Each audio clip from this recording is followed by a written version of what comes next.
guys.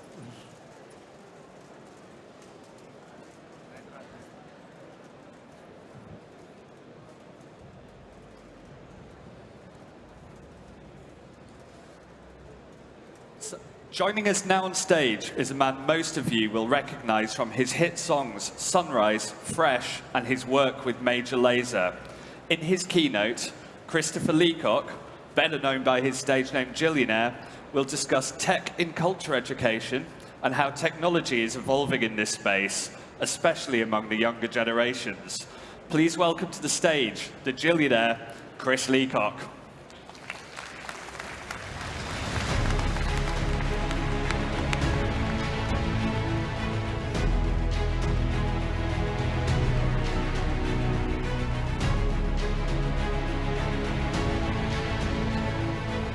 Hello, everybody.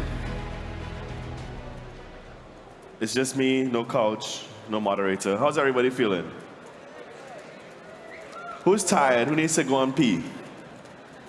Okay, give me 15 minutes. So, how does this work? Today, I want to talk about, that's a very fancy name, shaping competitive advantage in emerging creative economies.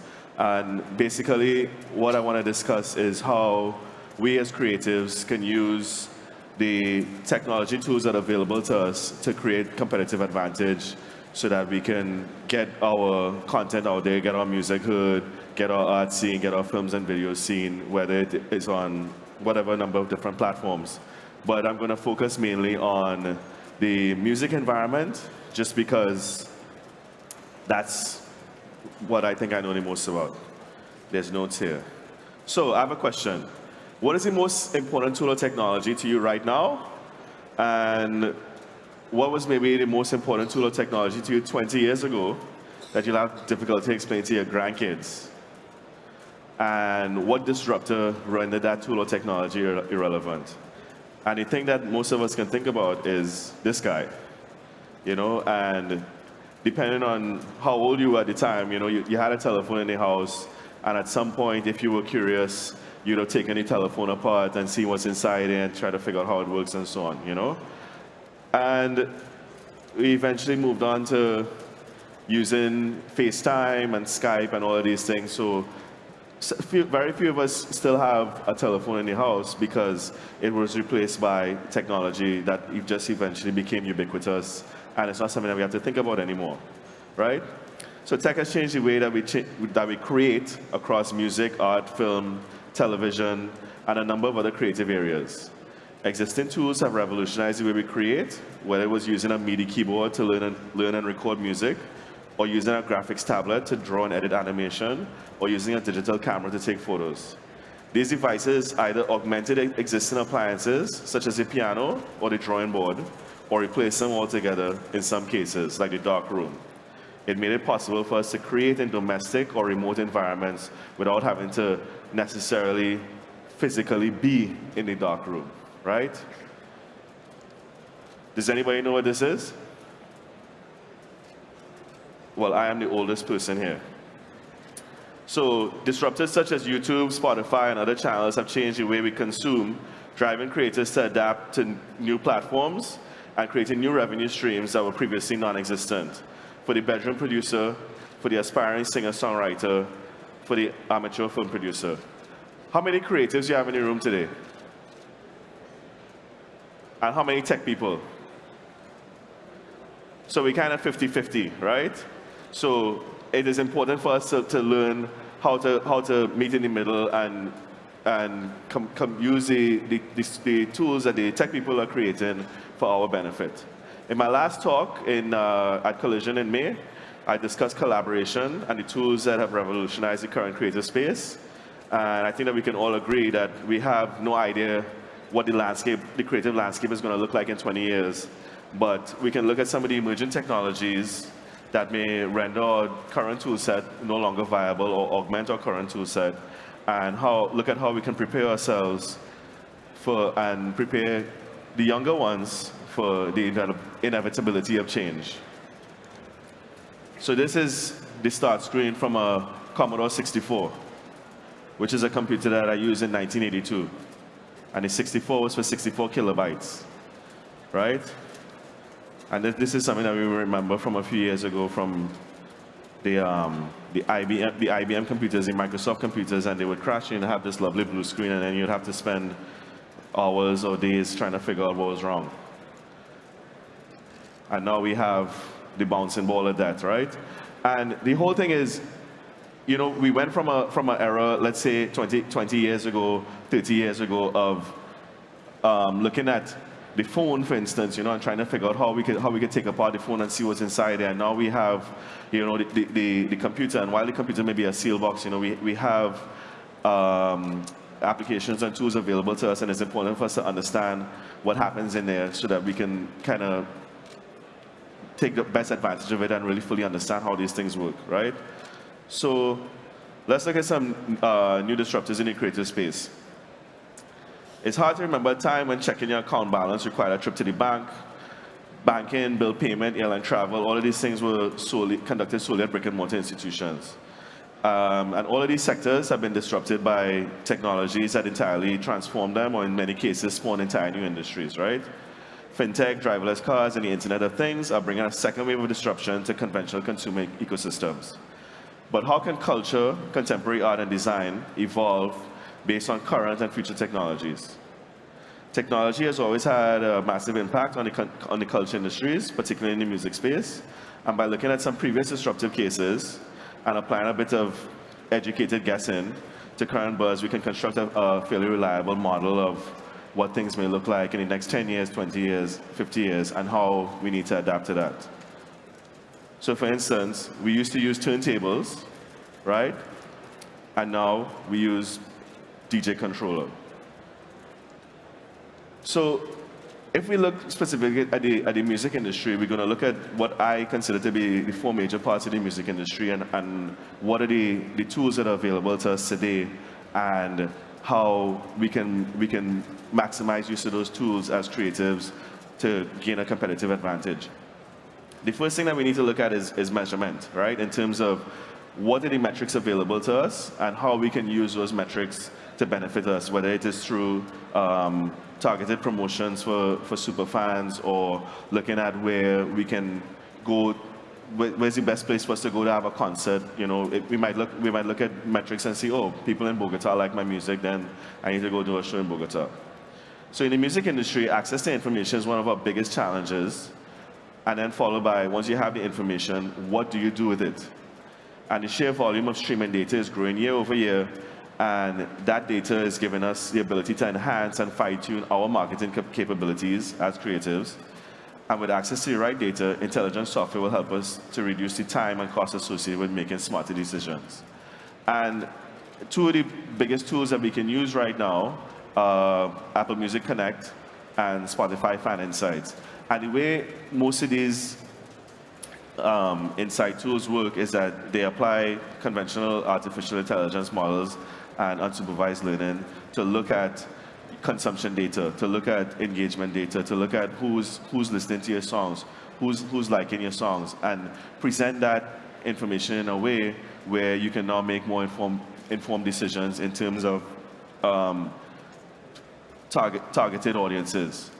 And one of the biggest challenges that we face as independent creatives is that a lot of this data is currently owned by the big three and by the streaming media services.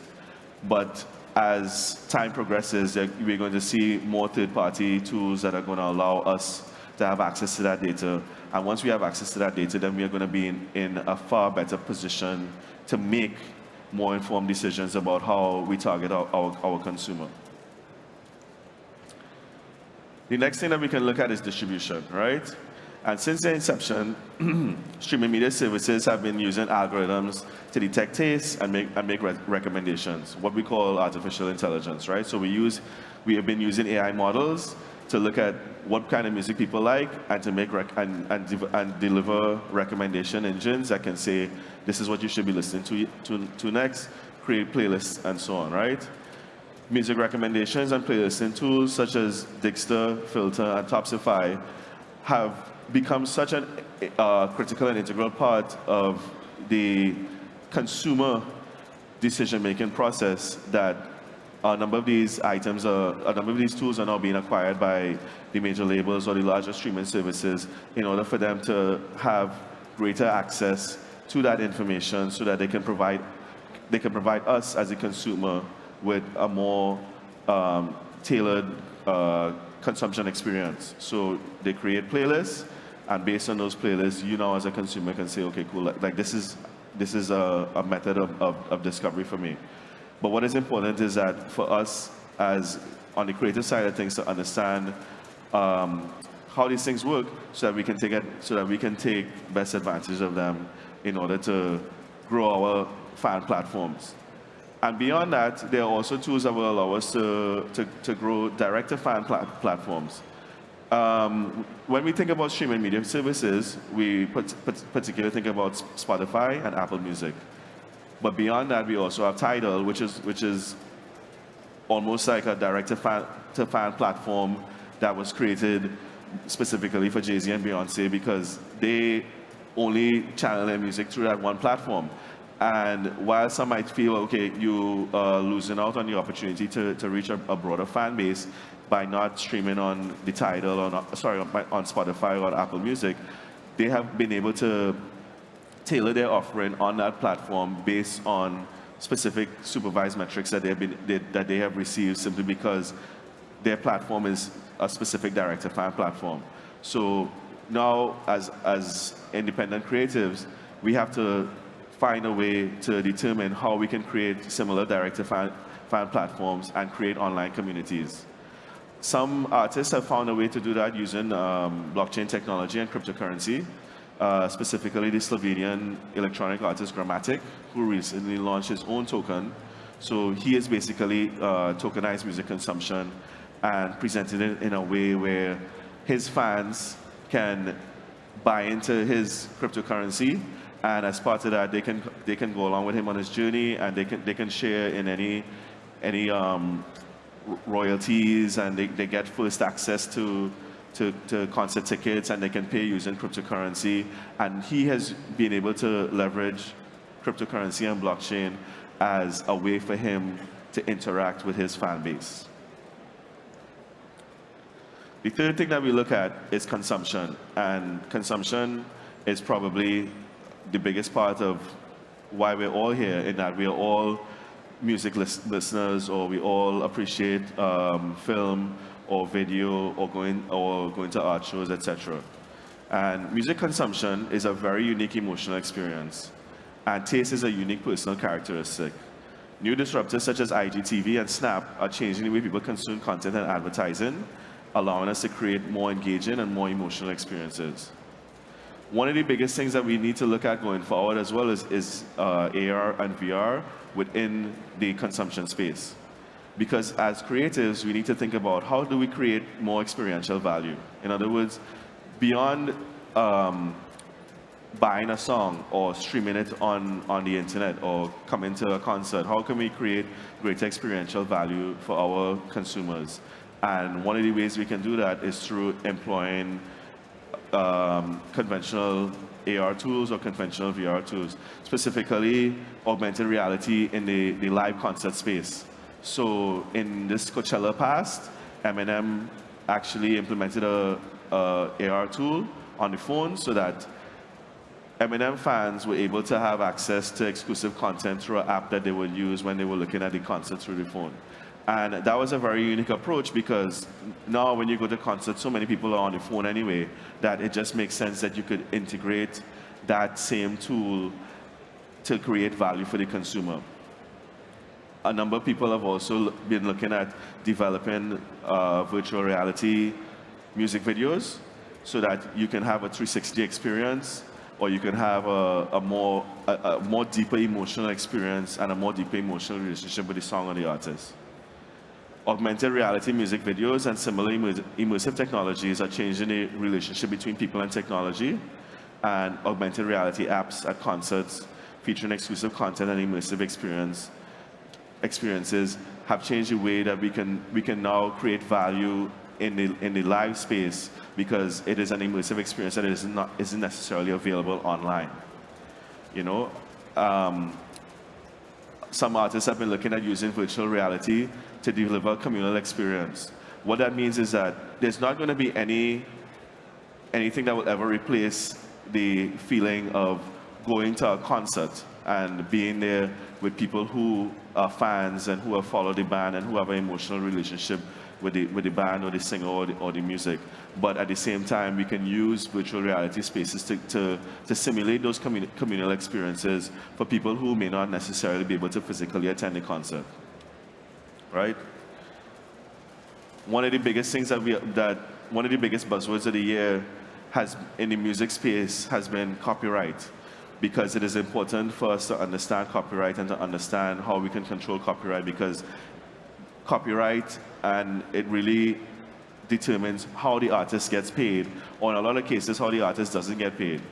And the biggest thing that we need to understand about copyright is that the payment models are evolving as music moves from conventional radio platforms to streaming platforms. And as creators, it's important for us to understand our own copyright and how we manage that copyright. And of course, blockchain has been a big part of that in terms of how we can use blockchain and how we can use smart contract technology to ensure that the copyrighted material, so we can ensure the integrity of the copyright. Another use of blockchain is in the content space, right? And I think I just said that. I did, right? Yeah, I'm not accustomed to these. They said all I need to do is not press the black button. Anyway, we talk about copyright. We also need to talk about artificial intelligence and machine learning within the content space, because I've seen a lot of conversation about if we can use artificial intelligence to create a hit song, right? Now, my whole thing with that is that we're not exactly talking about a robot producing music, because at the end of the day, you're not going to have emotional attachment to a robot. You're not going to understand his story, you know? But what we can do is use artificial intelligence tools to augment the decision-making process and the production process by eliminating arduous tasks, by eliminating repetitive tasks. So it's important for us as creators to embrace the use of these tools so that we can use them to help streamline our production process, to help streamline our delivery process. And the most important thing to understand is that we are the ones writing our own story, and we are the ones creating our own narrative. And at the end of the day, the drum machine is never going to replace the drummer, right? So having looked at those four things, I think one thing that we need to understand is that, you know, real talent, such as playing the piano or other instrument, having an eye for photography or a great voice, will not be replaced by machine learning. The drum machine will never replace the drummer. But we have the drum machine, so we might as well make use of that tool.